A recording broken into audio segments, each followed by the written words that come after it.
Start करते हैं ये फर्स्ट वीडियो मॉडर्न फिज़िक्स का।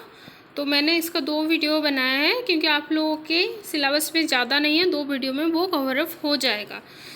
इस क्लास में हम लोग पढ़ेंगे laser and laser beam and principle of laser, laser कैसे काम करता है। देखते हैं what is a laser beam. A laser beam is extremely intense, coherent and highly parallel beam of light, and a device which produces this kind of beam is quite often called as laser. तो laser beam क्या होता है? That is also a photon, है ना, वो भी एक light है, लेकिन लाइट इज, और आप लोगों को पता है light is wave and particle. हम लोग इसमें वेव पे डील करते हैं, है ना। A laser beam is nothing but the photons, ठीक है ना, और the photon emitters which are intense. Intense मतलब एक एरिया पे बहुत सारे वेव्स कॉन्सेंट्रेट हो जाएंगे। और कोहेरेंट मतलब it has same frequency, same wavelength, it has same wavelength और approximately same wavelength. And highly parallel beam of light मतलब उसका कोई उसे क्या स्प्रेडिंग नहीं होगा, है ना। हाईली पैरेलल मीन्स एक सिंगल स्पॉट पे और एक सिंगल डायरेक्शन में वो मूव करेगा। That type of photon emitters are called as laser, है ना।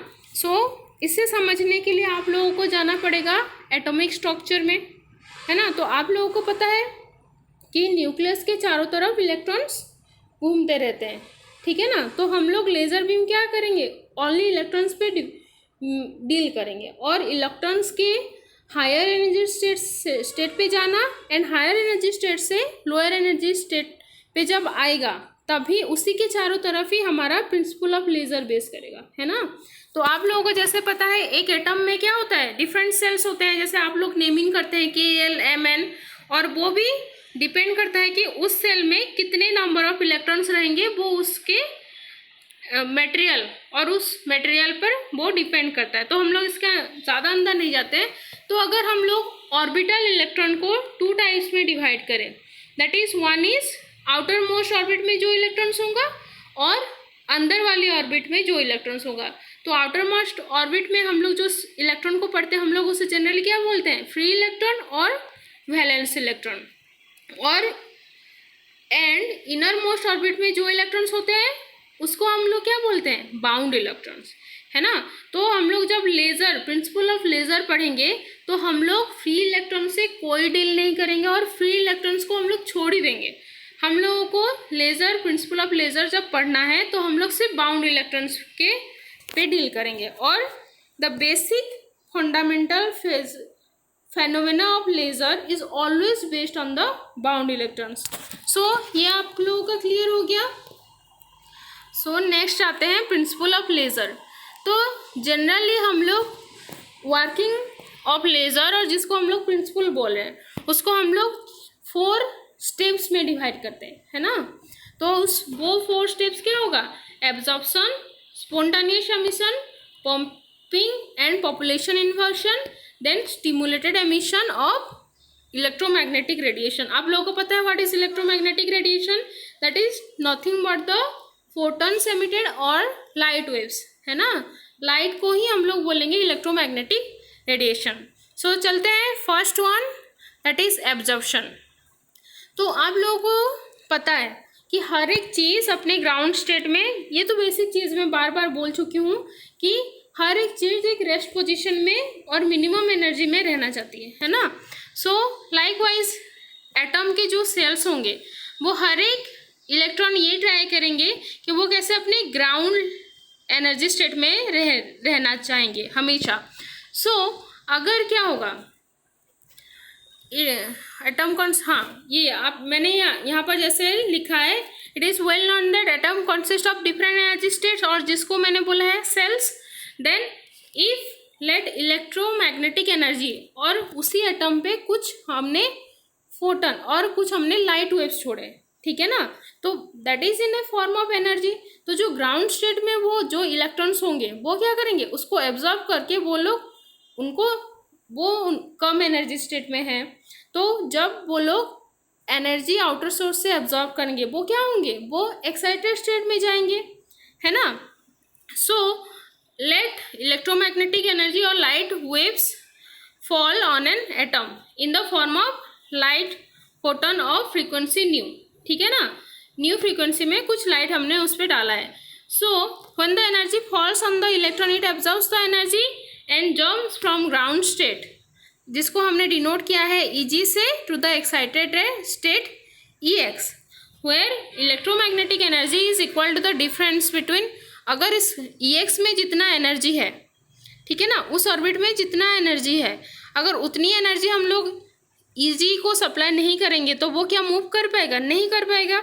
सो उतने एनर्जी हमने आउटर सोर्स से उस ग्राउंड स्टेट वाले इलेक्ट्रॉन को दिया, सो वो उसको एब्जॉर्ब करके that electromagnetic energy coming from outer source is absorb by the ground state electrons and that jumps from ground state to the excited state. तो ये हो गया first step principle of laser का। देन उसके बाद क्या आता है, स्पॉन्टेनियस एमिशन।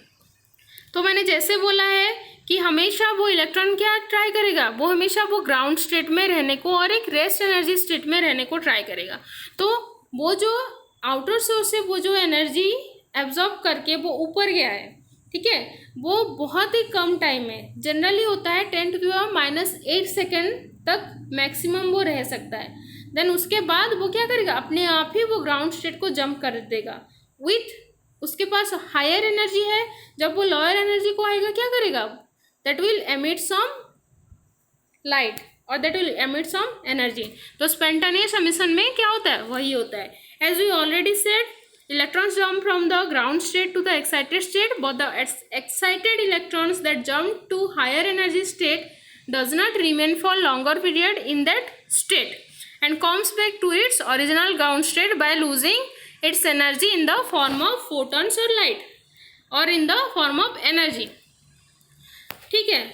यहाँ पर क्या होगा, यहाँ पर आप लोगों को लग रहा होगा अगर ये एनर्जी एमिट कर रहा है और लाइट सोर्स एमिट कर रहा है तो क्या यहाँ पर लेज़र एक्शन ख़त्म हो जाएगा, लेकिन हम लोगों को पता है from the definition laser is highly intense, highly coherent and highly parallel beam.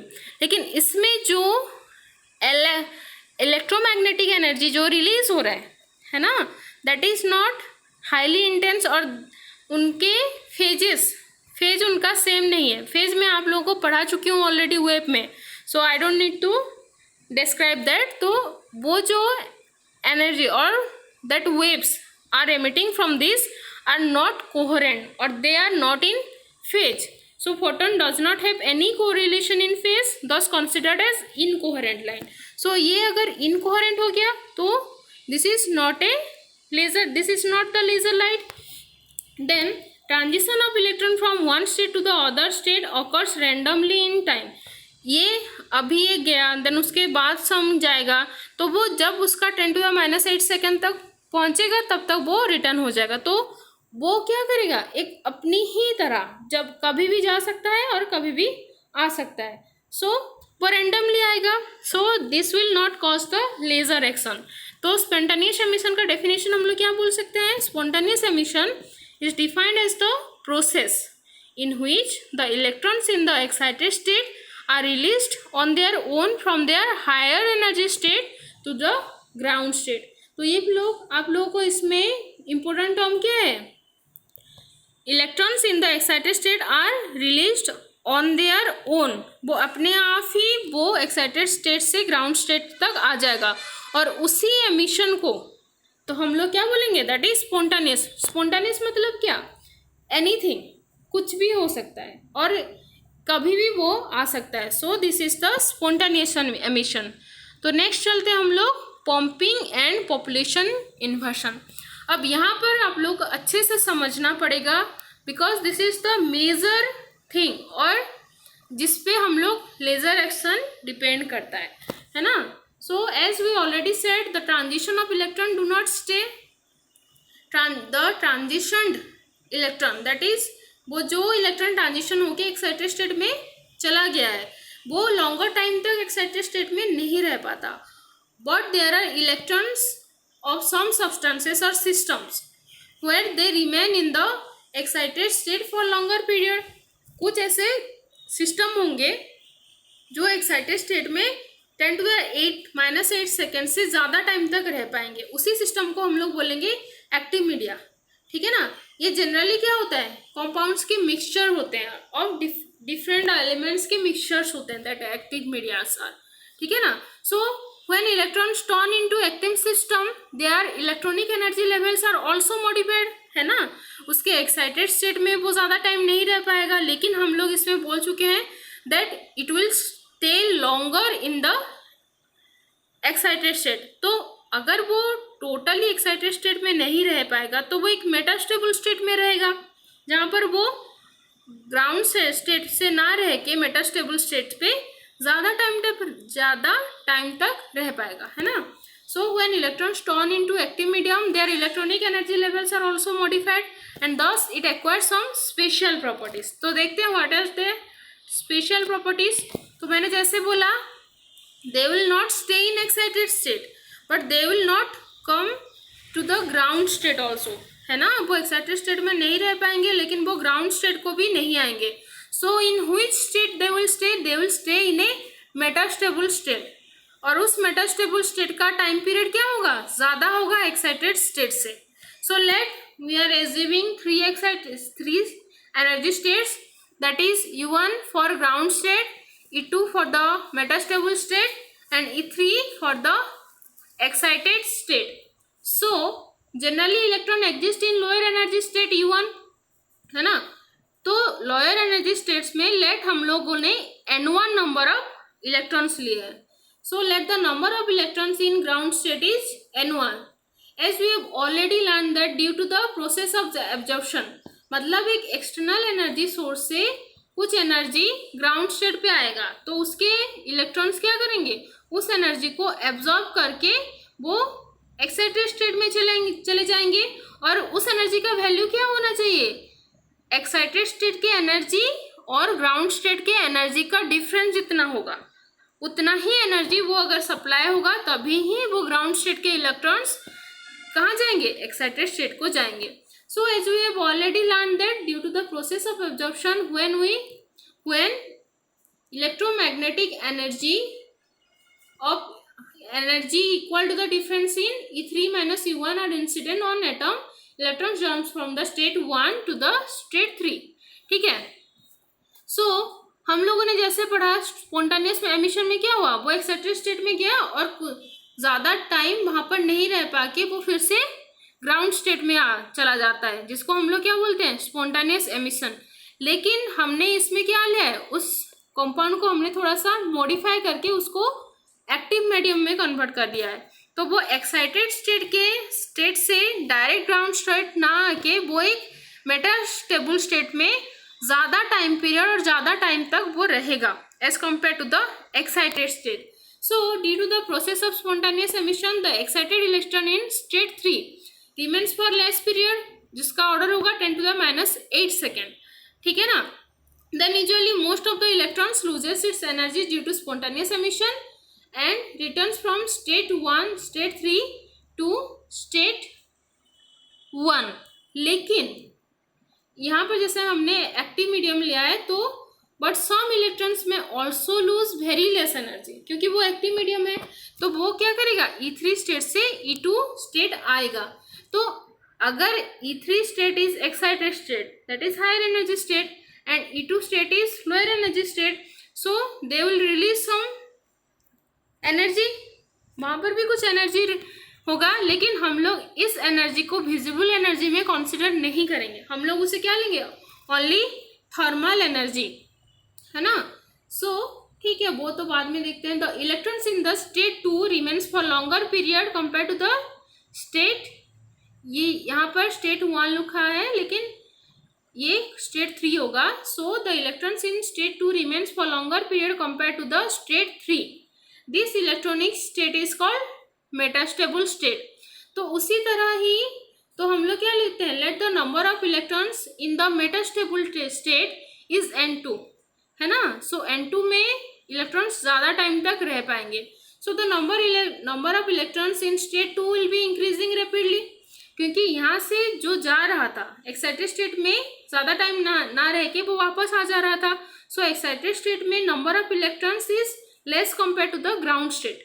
लेकिन हमने जहाँ पर मेटास्टेबल स्टेट लिया है उस स्टेट में electrons will remain for a longer period, वो जल्दी से ग्राउंड स्टेट को नहीं आ पाएगा. So the number of electrons in the metastable state will gradually increase. तो एक पॉइंट में क्या होगा कि मेटास्टेबल स्टेट में जितने इलेक्ट्रॉन्स होंगे उसके नंबर ग्राउंड स्टेट में जितने इलेक्ट्रॉन्स होंगे उसके नंबर से ज़्यादा होगा. That is N2 is greater than N1. सो ये जो आपने टर्म पढ़ा था द पॉपुलेशन इन्वर्सन, है ना, कि जनरली ग्राउंड स्टेट में ज़्यादा पॉपुलेटेड और ज़्यादा नंबर ऑफ इलेक्ट्रॉन्स होना चाहिए. लेकिन यहाँ पर क्या हो रहा है, मेटास्टेबल स्टेट में ज़्यादा इलेक्ट्रॉन्स रह रहा है. तो यहाँ पर क्या हो गया, पॉपुलेशन इन्वर्शन हो गया और इन्वर्स पॉपुलेशन हो गया ना. यहाँ पर ज़्यादा होना चाहिए था, यहाँ पर कम होना चाहिए था. लेकिन यहाँ पर अभी ज़्यादा इलेक्ट्रॉन्स होके ग्राउंड स्टेट में कम इलेक्ट्रॉन्स हो गया. तो इसी स्टेट को और इसी कंडीशन को हम लोग बोलेंगे पॉपुलेशन इन्वर्सन. सो डेफिनेशन क्या बोल सकते हैं, the process in which the number of electrons in the higher energy state that is the metastable state of an active medium is increased to a value greater than the number in ground state. यहाँ पर क्या हो रहा है, N2 is greater than N1 is called population inversion, है ना. तो population inversion यहाँ पर हो रहा है. और हमने वहाँ पर और एक चीज़ पढ़ी थी, pumping. तो देखते हैं what is pumping. Population inversion is achieved by the supply of sufficient and appropriate energy to active medium from external source. क्योंकि मैंने पहले भी बोला था कि स्पॉन्टेनियस एमिशन के लिए भी हम लोग एक्सटर्नल सोर्स से सम एनर्जी दे रहे थे.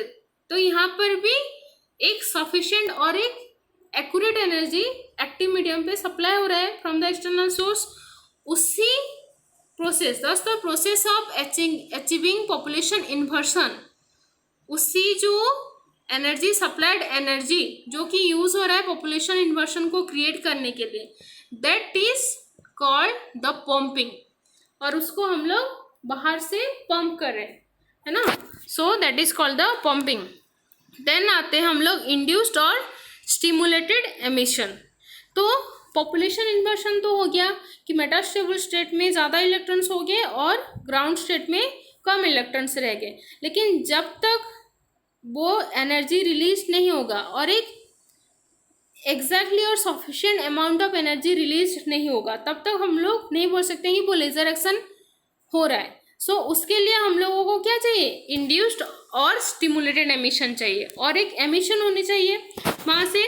सो हमने क्या पढ़ा था, earlier we have learn that the electrons remain for longer period in metastable state, जो कि होता है 3 × 10⁻³ सेकेंड और in the order of 10 × 3 second तक, है ना. So now let us assume coherent beam of light energy. एक हमने जैसे देखा था स्पॉन्टेनियस एमिशन के के लिए क्या चाहिए था कि E3 - E1 amount of energy बाहर से सप्लाई हो रहा था उस इलेक्ट्रॉन से. तो अभी वो मेटास्टेबल स्टेट में है. सो एक सफिशिएंट अमाउंट ऑफ कोहेरेंट, हमेशा याद रखना, coherent beam of light should be supplied to the electrons in the metastable state. So now let us assume a coherent beam of light of amount h nu, which is equal to the value of E2 - E1 incident from an external source on the active medium. Active medium पे वो incident होता है. सो वहाँ पर क्या होता है, then the light energy in the form of photons stimulates the electrons in the state 2. वो उसको प्रेशराइज करता है कि वो स्टेट 2 से, मतलब यहाँ पर हमेशा याद रखना कि जो बाहर से जो एनर्जी आ रहा है वो जो इलेक्ट्रॉन से एक्साइटेड स्टेट मेटास्टेबल स्टेट 2 में, उनको वो प्रेशराइज करेगा कि तुम लोग स्टेज 2 से स्टेट 1 को जाओ. ठीक है, that means that will pressurize the electrons to go from the higher energy state to the lower energy state. तो हायर एनर्जी स्टेट से लोअर एनर्जी स्टेट से आएगा तो वो क्या करेगा, हमेशा एक high value of energy release करेगा. So the light energy in the form of photon stimulates the electron in the state 2 to undergo transition to the state 1. So the large number of photons of same energy is simultaneously emitted. जितना वो energy supplied हुआ होगा बाहर से और वो metastable state से ground state को आएगा, सो यहाँ पर some energy will emit. So thus the emitted photons have the property called the temporal coherence, and this process is called induced or stimulated emission. Temporal coherence मतलब क्या है? Temporary coherence मतलब temporarily वो एक same wavelength में और same frequency में वो रहेंगे. सो उसी प्रोसेस को हम लोग बोलेंगे इंड्यूस्ड और stimulated emission. When an active medium is in enclose state. Enclose state किस लिए? क्योंकि वो उसी स्टेट में इनर रिफ्लेक्शन होगा एक सेम फ्रीक्वेंसी के वेव्स एंड सेम वेवलेंथ्स की वेव, तो उनका कॉन्सेंट्रेशन क्या हो जाएगा? ज़्यादा होगा. So when an active medium is in enclose state, multiple reflections of emitted light occurs. So where stimulated emission dominates the spontaneous emission. तो यहाँ पर क्या होगा? ज़्यादा स्टिमुलेटेड एमिशन होगा और एक रैंडम एमिशन कम होगा, है ना. So thus the incident beam of light gets amplified and the result is the laser. सो हमने पढ़ा कि लेज़र एक्शन 4 प्रोसेस से होता है. दैट इज द एब्जॉर्प्शन, जहाँ पर वो एनर्जी एब्जॉर्ब करके क्या करेगा? ग्राउंड स्टेट से एक्साइटेड स्टेट को जाएगा. स्पॉन्टेनियस एमिशन मतलब वो एक्साइटेड स्टेट से एनर्जी रिलीज करके ग्राउंड स्टेट पर आएगा. Then pumping and population inversion, that means वो मेटास्टेबल स्टेट में ज़्यादा नंबर ऑफ इलेक्ट्रॉन्स होंगे as compare to the ground state of energy. Then stimulated emission मतलब एक एक्सटर्नल सोर्स से हाईली कोहेरेंट बीम सप्लाई होगा उस मेटास्टेबल स्टेट के इलेक्ट्रॉन्स के ऊपर, जो कि उन लोगों को ये करेगा मतलब फ्रेश करेगा कि वो मेटास्टेबल स्टेट से ग्राउंड स्टेट 1 को आ जाए. और उसी ट्रांजिशन में एक अगर हम लोगों ने एनक्लोज सरफेस लिया है और एक एनक्लोज मीडियम लिया है, तो वो जो स्टिमुलेटेड एमिशंस होगा वो इंटरनली रिफ्लेक्टेड होंगे with same frequency and same wavelength. तो वो एक highly intense and highly coherent light में रिजल्ट एमिट होंगे. At that highly coherent and highly intense light is nothing called the laser. So इसी के साथ ही हमारा ये क्लास ख़त्म होता है.